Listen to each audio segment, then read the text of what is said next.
اللہ تعالیٰ نے درود شریف امت محمدی کو ایسا تحفہ عطا فرمایا ہے کہ اگر بندہ اس کا شکر ادا کرنا چاہے تو زندگیاں گزر جائیں۔ درود شریف کی اتنی فضیلتیں ہیں، ایک درود شریف آپ کو میں بتاتا ہوں۔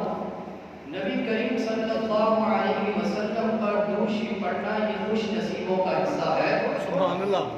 روایت میں آتا ہے کہ جو بندہ یہ درود شریف پڑھے اسے خواب میں پیارے آقا صلی اللہ علیہ وسلم کی زیارت ہوگی۔ سبحان اللہ۔ نبی کریم صلی اللہ علیہ وسلم نے ارشاد فرمایا جس نے یہ درود شریف پڑھا اسے خواب میں میری زیارت ہوگی، اور فرمایا جس نے مجھے خواب میں دیکھا وہ بروز قیامت بھی مجھے ضرور دیکھے گا۔ فرمایا جس نے مجھے بروز قیامت دیکھا پھر میں اس کی شفاعت کروں گا، اور فرمایا جس کی میں شفاعت کروں گا اللہ تبارک و تعالیٰ اس پر جہنم کی آگ حرام کر دے گا۔ سبحان اللہ۔ درود شریف آپ میرے ساتھ پڑھ لیں۔ اللہم صلی علی روح محمد فی الارواح وعلی جسدہ فی الاجساد وعلی قبرہ فی القبور۔ اللہ تبارک و تعالی ہمیں کثرت سے درود پاک پڑھنے، اللہ کا ذکر کرنے اور تلاوت قرآن پاک کرنے کی توفیق عطا فرمائے۔ حج کا مہینہ چل رہا ہے، حج کا موسم چل رہا ہے، حج کی ہی باتیں ہوں گی۔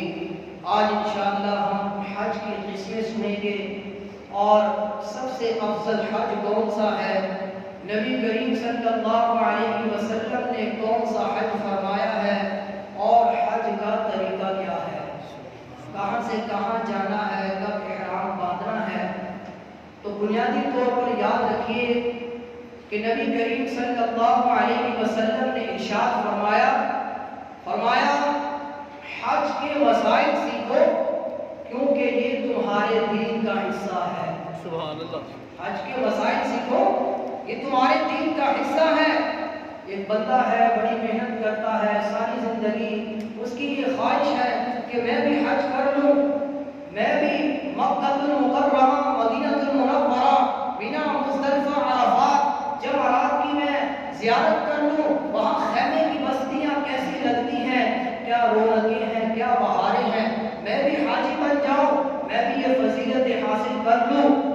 لیکن ساری زندگی یہی تمنا رہی کہ میں حاجی بن جاؤں، پیسے جمع کر لیے، پیسے جمع کر کے بندہ حج کرنے چلا گیا، لیکن اگر حج کے مسائل نہ سیکھے، وہاں جا کر پتہ نہیں کہ کیا پڑھنا ہے، کب کہاں جانا ہے، کہاں ٹھہرنا ضروری ہے، بجائے اس کے کہ حج کرتا اور اسے یہ برکتیں ملتی، لیکن علم نہ ہونے کی وجہ سے وہاں پر حج تو کرنے گیا لیکن کئی زیادہ دم اپنے اوپر لازم کر کے واپس آ گیا۔ تو ہمیں یہ مسائل سیکھنے چاہیے حج کے۔ خود نبی کریم صلی اللہ علیہ وسلم ارشاد فرما رہے ہیں کہ حج کے مسائل سیکھو یہ تمہارے دین کا حصہ ہے۔ آئیے ہم سنتے ہیں کہ حج کی کتنی قسمیں ہیں۔ تو یاد رکھیے کہ حج کی 3 قسمیں ہیں۔ کتنی قسمیں ہیں؟ 3 قسمیں ہیں۔ یہ آپ کو میرے ساتھ دہرانا ہوگا کیونکہ ہم حج کے مسائل سیکھ رہے ہیں۔ ہمیں پتہ ہونا چاہیے دین کا ایک اہم رکن ہے کلمہ طیبہ، نماز، زکوٰۃ، روزہ، حج، زکوٰۃ، یہ 5 چیزیں ہیں، ان میں سے ایک رکن حج ہے۔ جس پر اس کی استطاعت ہو اس پر حج لازم ہے۔ تو بنیادی طور پر حج کی 3 قسمیں ہیں۔ اگر بندے کو یہ 3 قسمیں پتہ نہ ہو تو میں آگے آپ کو بتاؤں گا اس کا نقصان کیا ہوگا۔ کہ بندہ حج پر چلا گیا اور اسے حج کی قسموں کا پتہ نہیں ہے، اسے پتہ ہی نہیں ہوگا کہ میں نے کیا کیا کیا نہیں کیا۔ تو آپ توجہ سے سنیں، غور سے سنیں کہ حج کی 3 قسمیں ہیں۔ کتنی قسمیں ہیں؟ 3 قسمیں ہیں۔ پہلی قسم ہے حج قران۔ پہلی قسم کیا ہے؟ حج قران۔ دوسری قسم ہے حج تمتع، اور تیسری قسم ہے حج افراد۔ کیا ہے؟ حج افراد۔ اب حج قران کسے کہتے ہیں؟ حج قران کہتے ہیں کہ ایک احرام کے ساتھ عمرے اور حج دونوں کا احرام باندھنا۔ حج قران کیا ہے؟ ایک ہی نیت کرنی ہے، احرام باندھنا ہے، اسی سے بندے نے عمرہ کرنا ہے، پھر احرام نہیں کھولنا اور اسی سے حج کرنا ہے۔ یہ ہے حج قران، اور یہ سب سے افضل حج ہے، اور پیارے آقا صلی اللہ علیہ وسلم نے بھی حج قران کیا۔ سبحان اللہ۔ کہ آپ صلی اللہ علیہ وسلم نے حج قران کا احرام باندھا اور اسی کے ساتھ آپ نے عمرہ کیا اور پھر اسی احرام کے ساتھ آپ نے حج فرمایا۔ یہ ہے حج قران کہ ایک احرام سے دونوں کام کرنا۔ اب دوسری قسم ہے حج تمتع۔ بعض بھائی یہ سمجھتے ہیں کہ لوگوں کو مسائل نہ سکھائے جائیں، انہوں نے کوئی نہیں سننا، یہ بھی بات ماننے والے، یہ یہاں سے سنیں گے وہاں سے نکال دیں گے، انہیں شانیں بیان کی جائیں، پھر یہ کہیں گے سبحان اللہ، نعرے لگیں گے۔ تو ہم یہاں پر نعرے سننے یا آپ سے داد لینے نہیں، بلکہ نبی کریم صلی اللہ علیہ وسلم کا فرمان ہے بلغوا عنی ولو آیا، پہنچا دو میری طرف سے اگرچہ کہ تمہیں ایک ہی آیت معلوم ہے۔ سبحان اللہ۔ یہ فرق علوم سکھائے جا رہے ہیں، بہت توجہ سے سنیں۔ حج کی پہلی قسم ہے حج قران کہ ایک احرام سے دونوں کام کرنا، عمرہ بھی اور حج بھی۔ اور حج کی دوسری قسم ہے حج تمتع۔ کیا ہے حج تمتع؟ زور سے بولیں۔ حج تمتع، حج تمتع یہ ہے کہ بندہ جب اپنے گھر سے نکلا ہے تو اب اس نے احرام باندھنا ہے اور صرف عمرے کی نیت کرنی ہے۔ کیا کرنا ہے؟ عمرے کی نیت کرنی ہے، مکہ المکرمہ پہنچنا ہے، وہاں پر اس نے طواف کرنا ہے، سعی کرنی ہے، حج کروانا ہے، اس کا عمرہ مکمل ہو گیا۔ اب وہ عمرے کی پابندیوں سے نکل گیا، گھر کے کپڑے وغیرہ پہن سکتا ہے، دیگر زیارتوں میں جا سکتا ہے، اور جب حج کے دن آئیں گے 8ویں 9ویں 10ویں 11ویں 12ویں، اب وہ حج کا احرام باندھے گا۔ اسے کہتے ہیں حج تمتع۔ کیا کہتے ہیں؟ حج تمتع، کہ پہلے عمرے کا احرام باندھا، عمرے کی برکتیں حاصل کی، اب احرام کھول دیا، دیگر کام کر سکتا ہے، گھر کے کپڑے وغیرہ بھی پہن سکتا ہے، اور جب حج کے دن آئیں گے تو اب اس نے حج کا احرام باندھنا ہے اور حج کے مناسک ادا کرنے ہیں۔ یوں یہ تمتع یعنی کہ لطف اندوز ہو رہا ہے آسانی سے، اس حج کو حج تمتع کہتے ہیں۔ کیا کہتے ہیں؟ حج تمتع۔ اب حج کی تیسری قسم ہے حج افراد۔ کیا ہے؟ حج افراد۔ حج افراد اسے کہتے ہیں کہ بندہ صرف حج کا احرام باندھے گا، صرف حج کا احرام باندھے گا، اس میں عمرہ نہیں کر سکتا، بندہ عمرہ نہیں کرے گا، ڈائریکٹ جب اس نے حج کا احرام باندھا ہے تو اب وہ جا کر سیدھا حج ہی کرے گا۔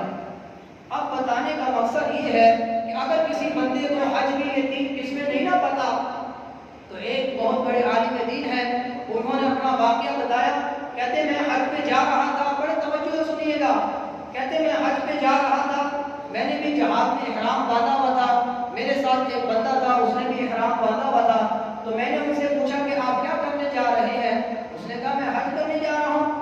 میں کیا کرنے جا رہا ہوں؟ حج کرنے جا رہا ہوں۔ اب انہوں نے پوچھا کہ پیارے بھائی آپ کون سا حج کرنے جا رہے ہیں؟ آپ کون سا حج کرنے جا رہے ہیں؟ اس نے کہا کون سا حج؟ حج تو ایک ہی حج ہوتا ہے، میں تو حج کرنے جا رہا ہوں۔ نہ اس کو پتا ہے کہ حج قران کرنے جا رہا ہوں، حج تمتع کرنے جا رہا ہوں یا حج افراد۔ اب اس کا نقصان یہ ہوگا اگر بندے نے کوئی نیت نہیں نہ کی، حج قران کی، حج تمتع کی، حج مفرد کی، حج افراد کی، تو اب اس نے جب نیت کی کہ میں صرف حج کرنے جا رہا ہوں، تو اب یہ اس کا حج افراد ہو جائے گا۔ کیا ہو جائے گا؟ حج افراد کی نیت ہو جائے گی ڈائریکٹ آٹومیٹکلی۔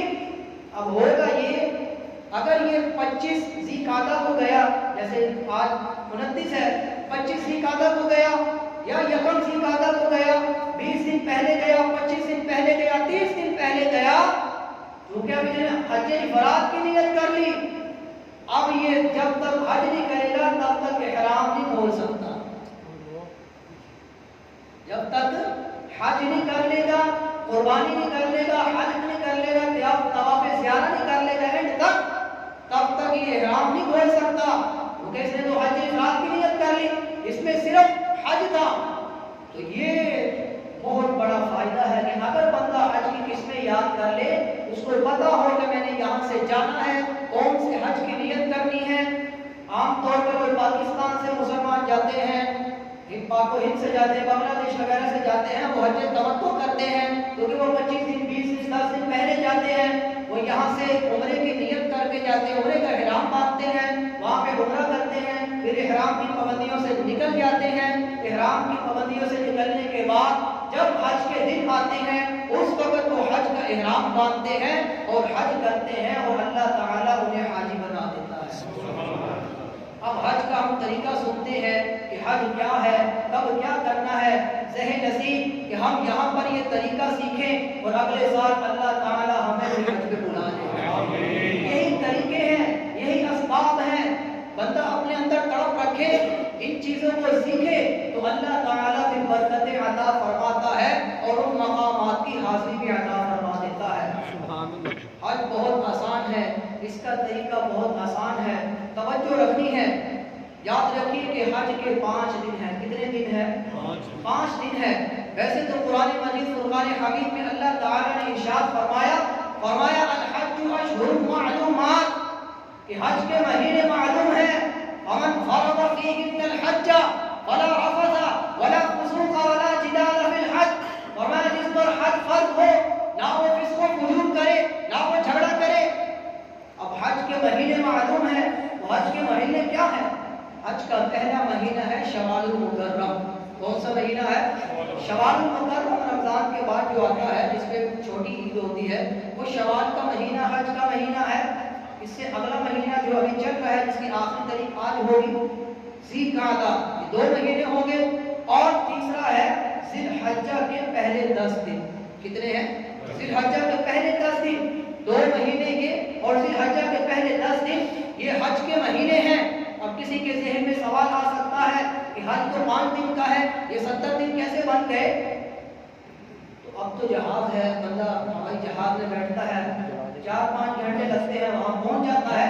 لیکن پہلے کے دور میں جب خچروں پہ سفر ہوتا تھا، اونٹوں پہ سفر ہوتا تھا، تو لوگ 2 مہینے پہلے نکلتے تھے، 1.5-2 مہینے پہلے نکلتے تھے، سفر کرتے ہوئے، راستے سے گزرتے ہوئے، پھر حج کے مقام پہ پہنچتے تھے۔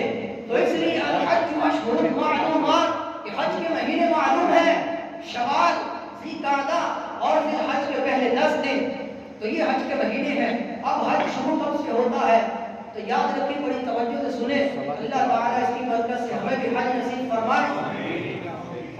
8 ذی الحجہ کو بندے نے احرام باندھنا ہے، اور اس وقت جو ہے وہ بندہ مینا میں ہوگا۔ کہاں ہوگا؟ مینا میں ہوگا۔ اللہ تعالیٰ ہم سب کو مینا کی وادی دیکھنا نصیب فرمائے، مینا میں خیمے لگانا نصیب فرمائے۔ بہت توجہ سے، تڑپ سے تصور کریں کہ ہم اب مینا کی وادی میں ہیں، ہم نے احرام باندھ لیا ہے۔ اب ہم نے کیا پڑھنا ہے؟ سب سے پہلے نیت کرنی ہے کہ اے اللہ میں حج کی نیت کرتا ہوں، اے اللہ میں حج کی نیت کرتا ہوں کہ ساری زندگی بندہ رنگین کپڑے پہنتا رہا، کنگھی کرتا رہا، خوشبو لگاتا رہا، عمدہ لباس پہنتا رہا۔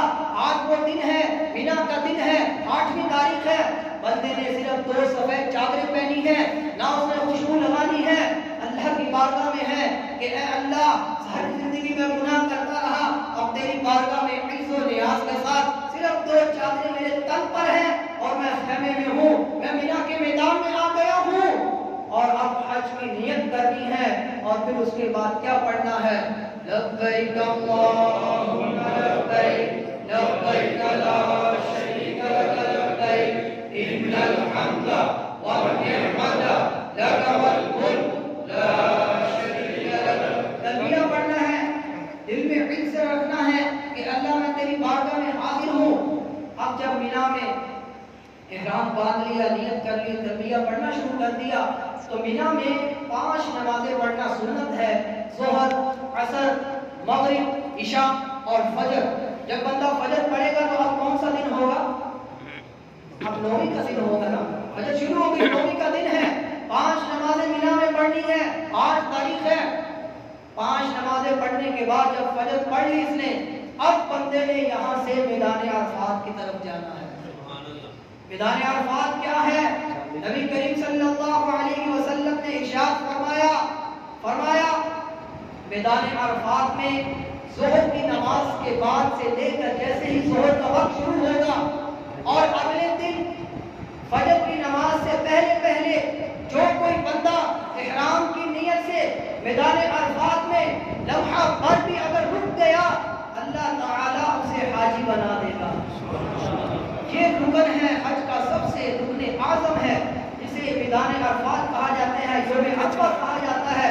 اس کے بہت سے فضائل ہیں، بہت سی فضیلتیں ہیں۔ 8 کو بندے نے احرام باندھا، مینا میں 5 نمازیں پڑھی، فجر کی نماز پڑھنے کے بعد میدان عرفات میں آ گیا۔ یہاں پر بندے نے ظہر کی نماز سے لے کر مغرب تک رکنا ضروری ہے۔ اگر کوئی بندہ مغرب کی نماز سے پہلے وہاں سے نکل جائے گا تو اس کو گناہ ہوگا، اس نے وہاں سے نہیں نکلنا۔ اب تصور کریں کہ ہم میدان عرفات میں پہنچ گئے ہیں، جہاں پر سر ننگا ہے، ہزاروں لاکھوں کی تعداد میں لوگ موجود ہیں، اور میدان عرفات وہ ہے کہ جہاں پر اللہ تعالیٰ لوگوں کے حقوق العباد معاف فرماتا ہے۔ حقوق العباد اتنا نازک معاملہ ہے کہ اگر کسی بندے کا دل دکھا دیا، جب تک اس سے معافی نہیں مانگیں گے اللہ بھی معاف نہیں فرمائے گا۔ لیکن یہ میدان عرفات وہ ہے کہ جہاں پر اللہ تعالیٰ حقوق العباد بھی معاف فرما دیتا ہے۔ اللہ تعالیٰ ہم سب کو میدان عرفات کی برکتیں عطا فرمائے۔ یہاں پر جب پہنچ جائے گا بندہ مغرب کی نماز تک، جیسے ہی مغرب کا وقت شروع ہو، اب بندے نے میدان عرفات سے نکلنا ہے، لیکن مغرب کی نماز یہاں پر ادا نہیں فرمانی، صرف ظہر پڑھنی ہے، ظہر کے وقت میں، عصر کے وقت میں۔ اب مغرب کا جیسے ہی وقت شروع ہوا ہے، بندے نے وہاں سے چلنا شروع کرنا ہے۔ اب اس نے مزدلفہ میں آ جانا ہے۔ کہاں آ جانا ہے؟ مزدلفہ میں آ جانا ہے۔ میدان مزدلفہ میں آ کر مزدلفہ میں عشاء کے وقت میں پہلے مغرب کی نماز پڑھنی ہے اور پھر اس نے عشاء کی نماز پڑھنی ہے۔ قربان جائیں کہ ہم اپنے ملک میں یہاں پر مغرب کی نماز مغرب کے وقت میں پڑھتے ہیں، عشاء کی نماز عشاء کے وقت میں پڑھتے ہیں، لیکن حاجی کے لیے یہ معاملہ الگ ہے کہ حاجی نے مغرب کی نماز مغرب کے وقت میں نہیں پڑھنی، بلکہ عشاء کے وقت میں مغرب کا وقت گزار کر اس نے عشاء کے وقت میں مغرب کی نماز پڑھنی ہے۔ اللہ تعالیٰ کا نظام ہے کہ اس نے حاجی کے لیے قانون بدلا ہوا ہے۔ اب جب بندہ میدان مزدلفہ میں آ گیا ہے اور مزدلفہ میں ساری رات گزارنی ہے، فجر کے وقت مزدلفہ میں ہونا حاجی کے لیے ضروری ہے۔ علماء کرام فرماتے ہیں کہ یہ رات جو ہے یہ حاجی کے لیے شب قدر سے بھی افضل ہے۔ بہت اہم باتیں ہو رہی ہیں، بہت اہم گفتگو ہے کہ حج کا طریقہ بتایا جا رہا ہے۔ اب جب 10ویں کا دن آ جائے، صبح کے وقت سب سے پہلے کیا کرنا ہے؟ سب سے پہلے بندے نے رمی جمار کرنی ہے، بڑے شیطان کو کنکریاں مارنی ہے۔ یہ وہی وقت ہے کہ جب ابراہیم علیہ السلام اپنے لخت جگر اسماعیل علیہ السلام کو ذبح کرنے کے لیے لے کر جا رہے ہیں تو شیطان آ گیا اور شیطان کہنے لگا کہ اے ابراہیم، تم اپنے لخت جگر کو قربان کر رہے ہو محض ایک خواب کی بنیاد پر؟ اتنے سالوں بعد اللہ تعالیٰ نے آپ کو لخت جگر عطا فرمایا ہے، بہت خوبصورت ہے، صرف 11-12 سال کی عمر ہے اور آپ ان کو ذبح کرنے جا رہے ہیں۔ حضرت ابراہیم علیہ السلام نے کنکریاں اٹھائیں اور شیطان کو ماری تھی۔ یہ وہی ادا ہے کہ قیامت تک جتنے بھی حاجی ہیں وہ حضرت ابراہیم کی اس ادا کو ادا کرتے رہیں گے۔ 10ویں کو صبح کے وقت پہلے رمی جمار کرنی ہے، بڑے شیطان کو کنکریاں مارنی ہے اور پھر اس کے بعد قربانی کرنی ہے۔ رمی جمار کرنے کے بعد ابراہیم علیہ السلام نے حضرت اسماعیل علیہ السلام کو قربان کیا تھا۔ یہ وہی طریقہ چل رہا ہے، رمی جمار کرنے کے بعد پھر قربانی کرنی ہے اور پھر اس کے بعد حلق کروانا ہے۔ اب بندہ جو ہے وہ احرام کی تمام پابندیوں سے باہر نکل گیا۔ 10 تاریخ کو ہی بندے کا حج مکمل ہو جائے گا۔ پہلے مینا میں 5 نمازیں پڑھنی ہیں، پھر 9ویں کو میدان عرفات میں آنا ہے، پھر میدان مزدلفہ ہے، مزدلفہ کے بعد پھر بندے نے صبح کے ٹائم 10ویں کو مینا میں جا کر رمی جمار کرنی ہے، بڑے شیطان کو بکریاں مارنی ہے، پھر اس کے بعد قربانی کرنی ہے اور پھر حلق کروانا ہے۔ اب بندہ حاجی بن گیا، تمام کی تمام پابندیاں اتر گئی، بس ایک پابندی اس پر لگی رہے گی، وہ میاں بیوی والے معاملات ہیں، وہ نہیں کر سکتا۔ اب اس کے بعد 11ویں کی رات 12ویں کی رات اس نے دوسرے جو شیطان ہیں، چھوٹے شیطان بڑے شیطان، ان کو بکریاں مارنی ہے اور پھر آخر میں بندے نے طواف زیارہ کرنا ہے جو فرض ہے۔ طواف زیارہ کرنے کے بعد بندہ تمام پابندیوں سے نکل نکل گیا اور اللہ تعالیٰ اس کو حاجی کا مقام عطا فرما دیتا ہے۔ تو حاجی کی کتنی فضیلتیں ہیں، فرمایا حاجی اگر حج کرے، کوئی لفظ نہ کرے، کوئی جھگڑا جھنجال نہ کرے، تو اللہ تعالیٰ اس کے تمام گناہ معاف فرما دیتا ہے اور وہ ایسا ہو جاتا ہے جیسا کہ آج اپنی ماں کے پیٹ سے پیدا ہوا۔ حاجی بروز قیامت 400 افراد کی شفاعت کر کر اپنے ساتھ جنت میں لے کر جائے گا۔ حج کی بڑی فضیلتیں ہیں۔ مزید قربانی کے متعلق بھی کچھ سن لیتے ہیں، چونکہ یہی دن ہے بندے قربانی کے لیے جانور خریدیں گے، تو یاد رکھیے کہ قربانی میں جو بکرا ہے وہ قربانی اگر اس کی کرنی ہے تو 1 سال اس کی عمر ہونا ضروری ہے، گائے 2 سال کی ہونی چاہیے اور اونٹ 5 سال کا ہونا چاہیے۔ اس میں بعض لوگ یہ غلطی کرتے ہیں کہ جب بکرا خریدنے جاتے ہیں تو عموماً ہمارے اندر یہ رواج ہے کہ ہم یہ کہتے ہیں کہ دوندا ہونا چاہیے، دوندا ہونا چاہیے۔ ہم دوباری سے بھی ایک پوچھتے ہیں کہ یہ دوندا ہے، وہ کہتے ہیں ہاں جی دوندا ہے۔ ہم یہ دیکھ کر 2 دانت والا جانور لے آتے ہیں، تو بعض وقت ایسا ہوتا ہے کہ کوئی بکرا سال کا ہونے سے پہلے ہی دوندا ہو جاتا ہے۔ اگر آپ دوندا سمجھ کر وہ بکرا لے آئے اور وہ سال کا مکمل نہ ہوا تو اس کی قربانی نہیں ہوگی، اس کی قربانی نہیں ہوگی، کیونکہ شرط ہے کہ بکرا 1 سال کا ہونا چاہیے۔ اس میں علماء کرام نے یہ فرمایا ہے کہ آپ بیماری سے یہ پوچھا کریں کہ بھائی 1 سال کا ہو گیا پورا، 1 سال کا ہو گیا پورا۔ اگر وہ کہہ دیں کہ ہاں جی 1 سال کا ہو گیا ہے تو اب آپ آنکھیں بند کر کے لے لیں، کیونکہ مومن کی ایک نشانی یہ ہے کہ وہ غیب پر ایمان رکھتا ہے۔ الذین یؤمنون بالغیب، کہ غیب پر ایمان رکھتا ہے۔ اور اس میں یہ بھی سن لیں کہ قربانی کا جانور جو ہے وہ اندھا نہیں ہونا چاہیے، بہرا نہیں ہونا چاہیے، گونگا نہیں ہونا چاہیے، لگڑا لولا نہیں ہونا چاہیے، ایسا پتلا نہ ہو کہ جو چل کر اپنی قربان گاہ تک نہ جا سکے۔ ان جانوروں کی قربانی جائز نہیں ہے۔ گائے 2 سال کی مکمل ہونی چاہیے اور اونٹ 5 سال کا، اور دمبا بھیڑ ایسا کہ جو دور سے دیکھنے میں 7 گھر کا معلوم ہو لیکن اگرچہ وہ 6 ماہ کا ہی ہو، دور سے دیکھنے میں اتنا فروا بڑا لگ رہا ہے کہ وہ پورے سال کا ہے، تو اس کی قربانی بھی جائز ہے۔ شوق سے محبت سے قربانی کیا کریں، اور قربانی اس پر فرض ہے جو صاحب نصاب ہے۔ چاندی کا نصاب غالباً 2,33,34 ہزار کا چل رہا ہے۔ اگر کسی بندے کے پاس اتنی مالیت ہے، اتنے پیسوں کا وہ مالک ہے، تو اس پر قربانی فرض ہے، واجب ہے۔ اور قربانی کے لیے ضروری نہیں کہ بندہ پورا بکرا ہی خریدے، گائے خریدے، بلکہ حصہ بھی ڈال سکتا ہے۔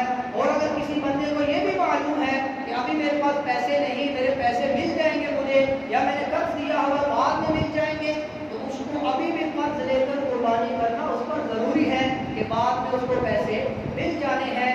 یہ بہت عظیم کام ہے، بہت مرتبے کا کام ہے۔ بندہ جب قربانی کرتا ہے تو زمین پر ایک قطرہ اس کا پہلا گرنے سے پہلے اللہ تعالیٰ کے ہاں وہ قربانی قبول ہو جاتی ہے۔ اور روز قیامت یہ قربانیاں جو ہیں پل صراط پر بندے کے لیے سواریاں بن جائیں گی، جن پر سوار ہو کر بندہ پل صراط عبور کر لے گا۔ اللہ تعالیٰ ہمیں حج کی برکتیں نصیب فرمائے، ہمیں خوش دل سے قربانی کرنے کی توفیق عطا فرمائے، اور اللہ تعالیٰ ہم سب پر رحم فرمائے۔ وما علیہ الا البلاغ المبین۔ نعرہ لگا لیتے ہیں، نعرہ تکبیر۔